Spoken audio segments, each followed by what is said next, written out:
तो hello guys, welcome back to Renegade explains. Video शुरू करने से पहले अगर आपने पिछला वीडियो नहीं देखा है तो जल्दी से उसे चेकआउट करो।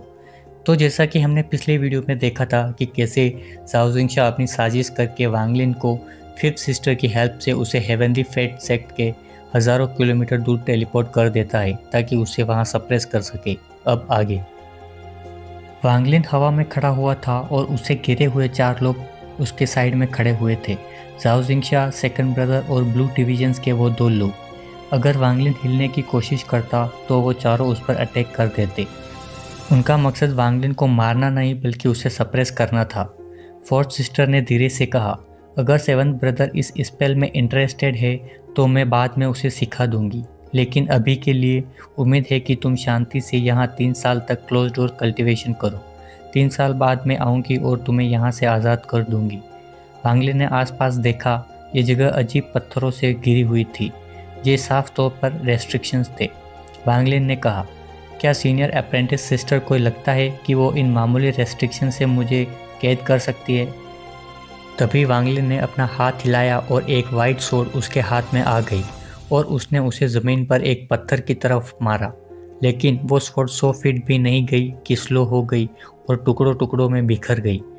वांगलिन को देखने के बाद फोर्थ सिस्टर ने कहा, जूनियर अप्रेंटिस ब्रदर, ये रेस्ट्रिक्शंस खुद सीनियर ब्रदर ने लगाए हैं। जब तक वो कॉन्फिडेंट ना होते तो तुम्हें यहाँ नहीं छोड़ते। तो अपनी एनर्जी इन सभी पर वेस्ट मत करो और चुपचाप यहाँ पर अपना कल्टीवेशन करो। फोर्थ सिस्टर ने एक गहरी सांस ली और सिल्वर लाइट की रेंज से बाहर उड़ गई।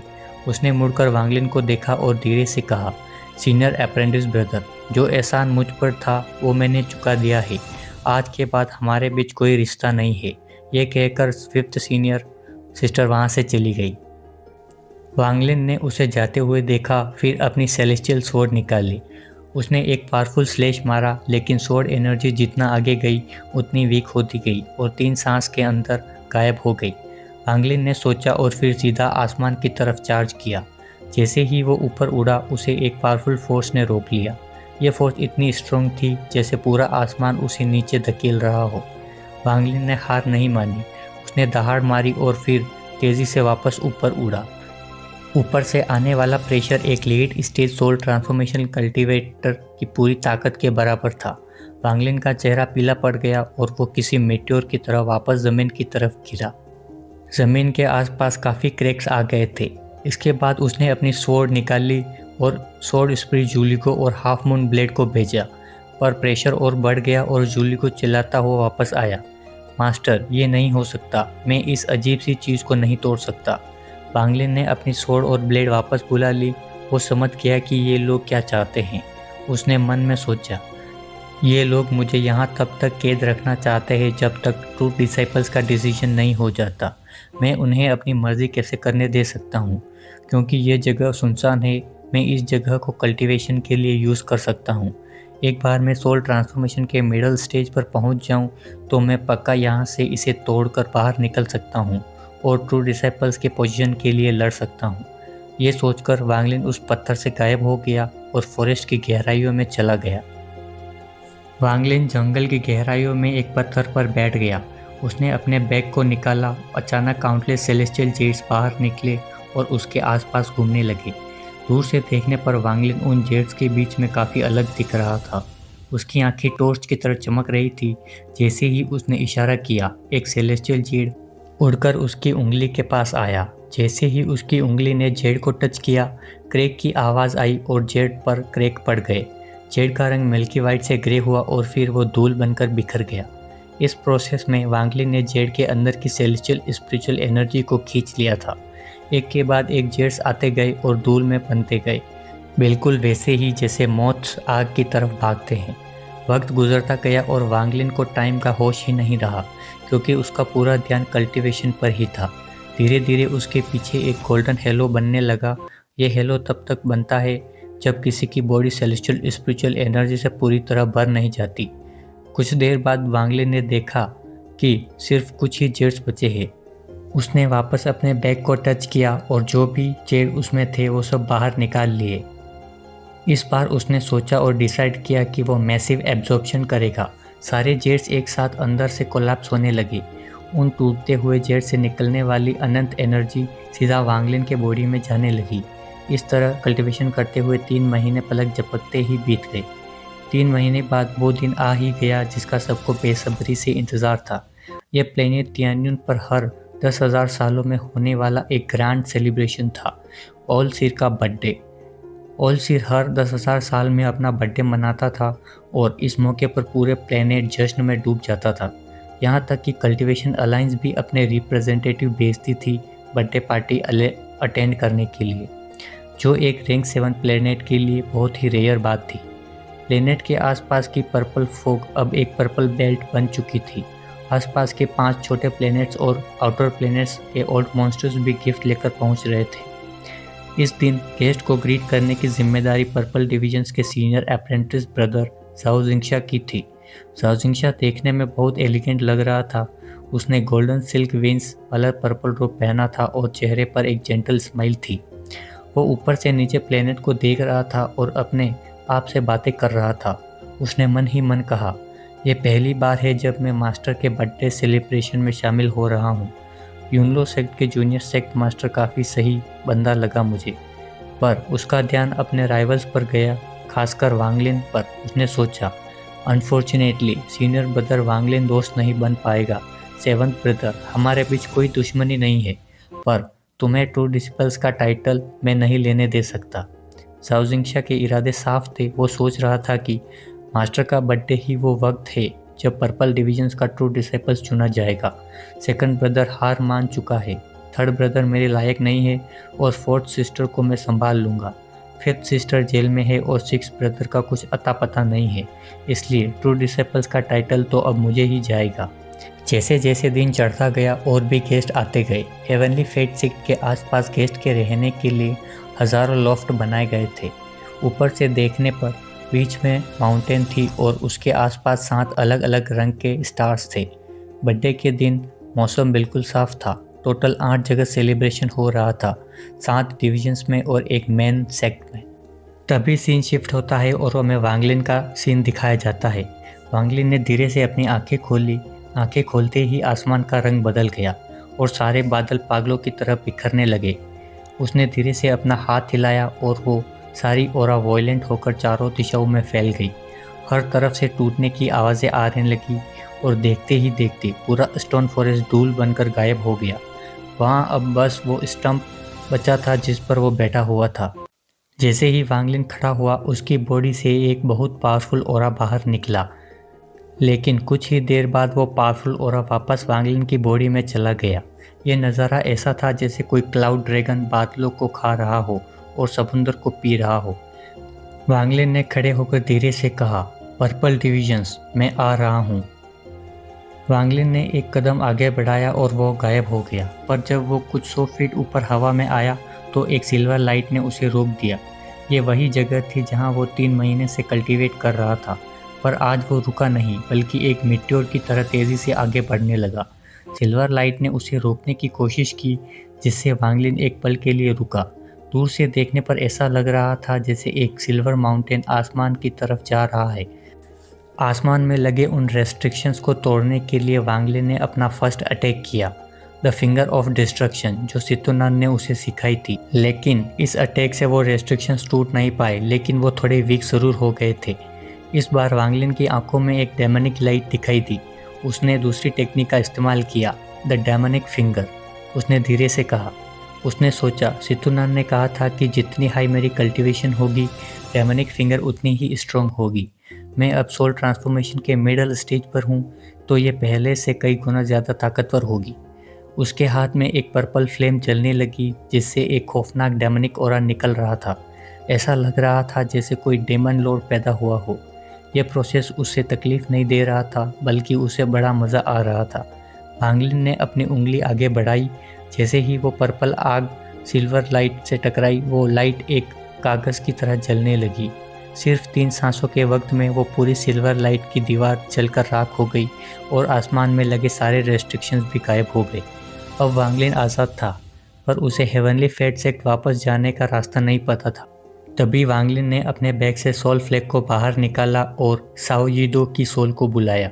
वांगलिन ने कहा, साओ यीदो, साओयिदो ने आंखें खोली और आसपास देखकर चौंक गया। ये तो प्लेनेट तियान्युन है। वांगलिन ने पूछा, क्या तुम्हें यहाँ से हेवनली फेट सेक्ट जाने का रास्ता पता है? साओयिदो ने हाँ में जवाब दिया और रास्ता बताने लगा। यहाँ से लगभग 30,000 किलोमीटर वेस्ट में हेवनली फेट सेक्ट होना चाहिए। वांगलिन ने बिना वक्त गवाए साओयिदो को वापस रख लिया और वेस्ट की तरफ तूफान की तरह चल पड़ा। वांगलिन की स्पीड इतनी तेज़ थी कि हवा में सोनिक बूम्स की आवाज़ें आ रही थी। उड़ते हुए उसका गुस्सा बढ़ता जा रहा था। पर्पल डिवीजन्स के लोग, खासकर जाओ शिक्षा, उसे शुरू से दबा रहे थे और आखिर में उसे धोखे से ट्रैप भी कर दिया था। अगर वांगलिन की कल्टीवेशन ब्रेक थ्रू के करीब ना होती और उसके पास सेलेस्टियल जेट्स ना होते तो वो सालों तक वहाँ फंसा ही रह जाता। वांगलिन ने सोचा, मेरा तरीका हमेशा से यही रहा है। अगर कोई मुझे प्रोवोक नहीं करता तो मैं भी उसे परेशान नहीं करता, लेकिन अगर कोई मुझे परेशान करने की हिम्मत करे तो मैं उसे मार ही डालूंगा। वो बीच बीच में टेलीपोर्ट करता रहा और अगले दिन दोपहर तक हेवनली फेट सेक्ट के पास पहुंच गया। हेवनली फेट सेक्ट में बड़ा जश्न चल रहा था। ओलसिर के बर्थडे के लिए 7 दिन का सेलिब्रेशन था और उसके बाद वो दाव सिखाने वाले थे। उसके बाद हमें पर्पल डिवीजन्स का सीन दिखाया जाता है। सीनियर अप्रेंटिस ब्रदर जाओ जिंगशा सबसे आगे हेड पोजीशन पर बैठा हुआ था। उसके बगल में और भी बहुत सारे डिसाइपल्स बैठे हुए थे। तभी जाओ जिंगशा खड़ा हुआ, हाथ में वाइन का कप लिया और मुस्कुराते हुए बोला, आज मास्टर के बर्थडे सेलिब्रेशन का 7वां दिन है और कल मास्टर हमें दाव सिखाएंगे। अगर हमारी पर्पल डिवीजन्स की मेहमान नवाजी में कोई कमी रह गई हो तो हमें माफ़ कर देना। उसने वाइन पी ली और बाकी सब भी वाइन पीने ही वाले थे। बस उसी वक्त एक पर्पल ओरा ने पूरे एरिया को कवर कर लिया। इस पर्पल ओरा के अंदर से एक साउंड बैरियर टूटने की ज़ोरदार आवाज़ें आ रही थी। पर्पल डिवीजन्स में जितने भी गेस्ट कल्टीवेटर्स आए हुए थे उन सब ने इस अजीब चीज़ को नोटिस किया। सब ने अपने वाइन कप्स नीचे रख दिए और आसमान की तरफ देखने लगी। जाओ जिंगशा ने वांगलिन को पहचान लिया था। वो धीरे से बोला, ना सिर्फ वो वहाँ से बच निकला बल्कि उसकी कल्टीवेशन अब सोल ट्रांसफॉर्मेशन की मिडिल स्टेज तक पहुँच गई है। ये सीन देखकर जाओ जिंगशा का चेहरा बिगड़ गया।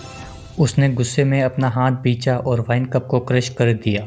सिर्फ वही नहीं, उसके बगल में खड़े सेकंड ब्रदर भी शौक में था। सेकंड ब्रदर जोवान धीरे से खड़ा हुआ और एक कदम आगे बढ़ाकर उस पर्पल लाइट की तरफ उड़ गया। वहीं बाइवी की आंखों में एक रहस्यमयी चमक थी। उसने अपना वाइन कप उठाया, एक छोटी सिप ली और एक हल्की सी स्माइल दी। और वो फोर्थ सिस्टर जिसने पहले वांगलिन को ट्रैप किया था वो बिल्कुल शांत थी और अपनी जगह से हिली नहीं। तभी सेकंड ब्रदर जोवान ने कहा, आज मेरे हेवनली फेट सेक्ट का ग्रैंड सेलिब्रेशन है। जो कोई भी इस सेलिब्रेशन को ख़राब करेगा उसे बिना किसी सवाल के मार दिया जाएगा। इतना सब बोलने के बाद उसने अपने हाथ से एक सील बनाई और चिल्लाया, पावर ऑफ अर्थ। उसके हाथ में एक पीली और मिट्टी जैसी रोशनी दिखाई थी। वो तुरंत ढेर सारी धूल में बदल गई और एक टर्नेडो की तरह ईस्ट से आ रहे उस पर्पल लाइट की तरफ बढ़ी। वांगलिन की आंखें फियर्स थी। एक कदम के साथ वो बादल के ऊपर आ गया। उसी वक्त सेकंड ब्रदर जोवान की बनाई हुई टोर्नेडो वहाँ तक पहुँच गई थी, लेकिन वांगलिन की आंखें बिल्कुल शांत थी। उसमें डर का कोई नामो निशान नहीं था और वो आगे बढ़ता रहा। जैसे ही वांगलिन थोड़ा पास आया उसने अपने बैग से रेस्ट्रिक्शन फ्लैग को निकाल लिया। एक झटके के साथ अनगिनत रेस्ट्रिक्शंस उड़कर बाहर आई और उसके चारों तरफ घूमने लगी। देखते ही देखते ये रेस्ट्रिक्शंस का बना हुआ एक लाल तूफान बन गया। जब वो तूफान घूमा तो हवा का इतना तेज़ झोंका आया कि उसकी आवाज़ ज़मीन और आसमान में गूंज गई। वांगलिन के इस अटैक ने सेकंड ब्रदर जोवान के अटैक को पूरी तरह क्रश कर दिया था।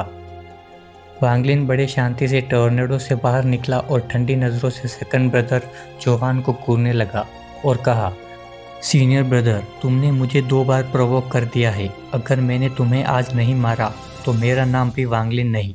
ये कहकर वांगलिन ने अपनी राइट इंडेक्स फिंगर उठाई। उसके अंदर की सेलेस्टियल स्पिरिचुअल एनर्जी मूव हुई और उसकी उंगली पर डेमोनिक फ्लेम का एक टुकड़ा आ गया। मिडल एज आदमी जोवान का चेहरा बदल गया और वो चिल्लाया, सेवंथ ब्रदर, ये मास्टर का बर्थडे सेलिब्रेशन है।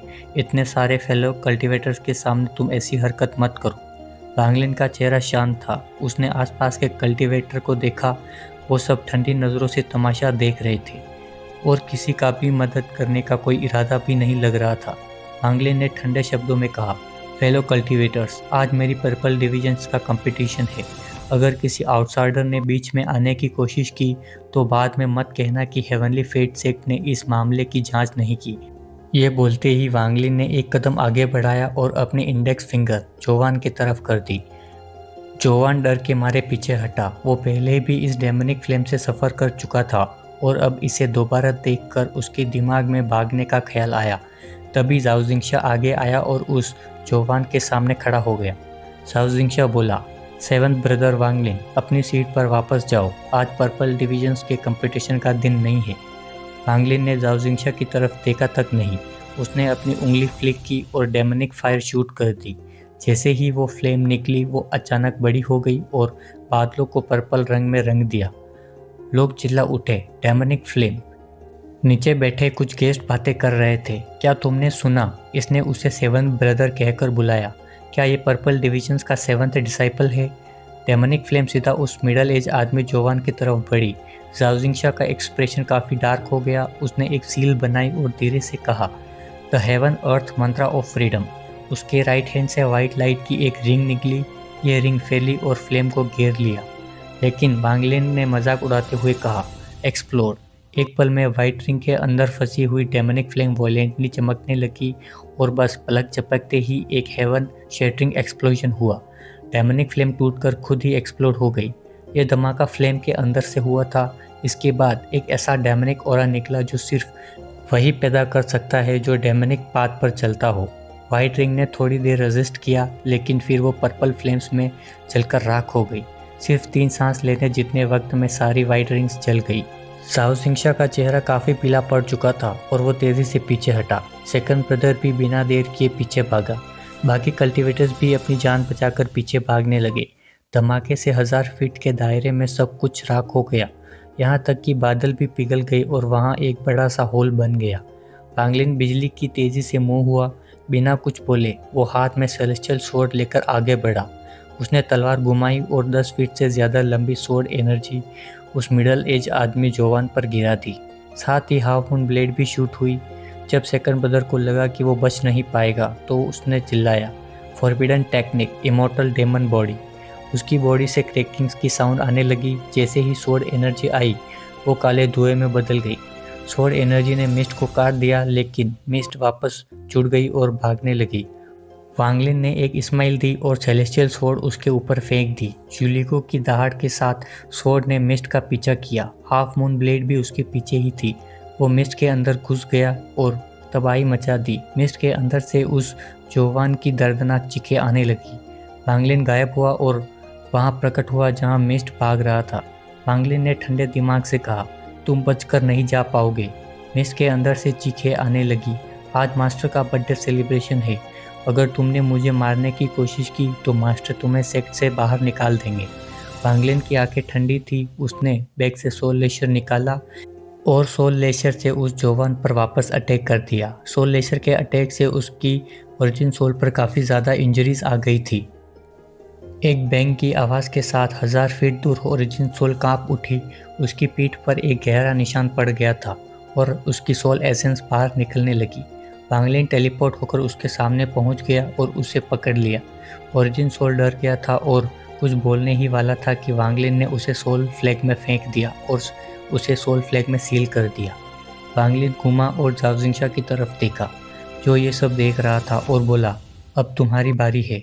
जाओ जिंगशा अचानक मुस्कुराए और बोला, सेवंथ ब्रदर, तुमने सेकंड ब्रदर जोवान को मार कर सेक्ट के बड़े रूल्स को तोड़ा है।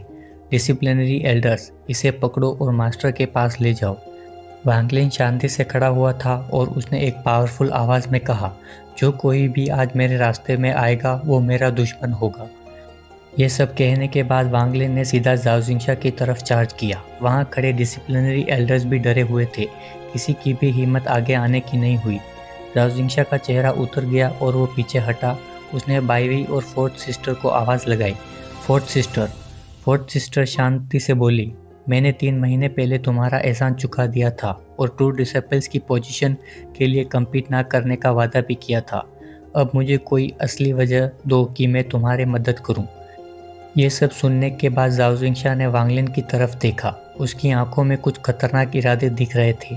उसने कहा, सेवंथ ब्रदर वांगलिन, मैं ये टेक्निक टू डिसाइपल्स की कंपटीशन के लिए बचा रखी थी, लेकिन क्योंकि तुम मुझे मजबूर कर रहे हो तो मैं इसे आज ही यूज़ करूँगा। जाओ जिंगशा अपने हाथ से कुछ सील्स बना रहा था और अपने अटैक की तैयारी कर रहा था। वांगलिन ने भी अपने बैग से 1 बिलियन सोल फ्लैग को बाहर निकाल दिया था और बिलियन सोल फ्लैग की प्राइमरी सोल्स भी उससे बाहर निकल आई थी। इतने में जाओ जिंगशा के मुंह से एक आवाज़ आई, एंशिएंट डीमन। ये कहने के बाद जाओ जिंगशा की पूरी बॉडी एक एंशिएंट डीमन में कन्वर्ट हो गई। वांगलिन ने जो प्राइमरी सोल्स भेजी थी वो इस डीमन को देखने के बावजूद जाओ जिंगशा पर झपट पड़ी। जाओ जिंगशा ने एक हवा में पॉइंट किया और उसके ऊपर मौजूद जाइंट डीमन ने भी वेव किया।